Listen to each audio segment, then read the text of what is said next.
సమాజానికి ఉపయోగపడే విధంగా సేవా కార్యక్రమాలను రూపంలో నిర్వహించడం జరుగుతుందని ఉమ్మడి తూర్పుగోదావరి జిల్లా లారీ ఓనర్స్ అసోసియేషన్ అధ్యక్షుడు దుగ్గన బాబ్జీ అన్నారు. పెద్ద ఎత్తున అన్నదాన కార్యక్రమాలు నిర్వహించడం ఈ వేడుకల ప్రత్యేకతగా నిలిచింది. కాకినాడ సర్వజన సామాన్య ఆసుపత్రి వద్ద భజన సత్యబాబా ఆధ్వర్యంలో సుమారు 2000 మందికి అన్నదానం నిర్వహించారు.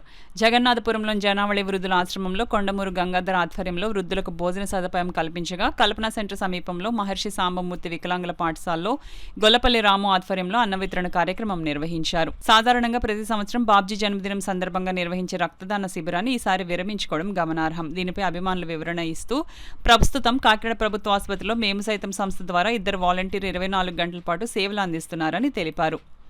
ఒకేసారి పెద్ద మొత్తంలో రక్త సేకరణ కంటే నిరంతర సేవలు అందించడం ముఖ్యమని పేర్కొన్నారు. సేవే ప్రధాన లక్ష్యం. దుగ్గన బాబ్జీ జన్మదిన వేడుకలు కేవలం శుభాకాంక్షలకే పరిమితం కాకుండా సమాజానికి ఉపయోగపడే విధంగా సేవా కార్యక్రమాల రూపంలో నిర్వహించడం ప్రత్యేకంగా నిలిచింది. వేసవి తీవ్రతను దృష్టిలో ఉంచుకుని చలివేంద్రాల ఏర్పాటు, పేదలు, రోగులు, వృద్ధులు, వికలాంగులకు అన్నదానం చేయడం ద్వారా సామాజిక బాధ్యతను చాటుకున్నారు. ఇలాంటి కార్యక్రమాలు యువతలో సేవాభావాన్ని పెంపొందించడమే కాకుండా రాజకీయ నాయకత్వం, ప్రజలతో అనుబంధాన్ని బలోపేతం చేసే దిశగా ఉపయోగపడుతాయని స్థానికులు అభిప్రాయపడుతున్నారు.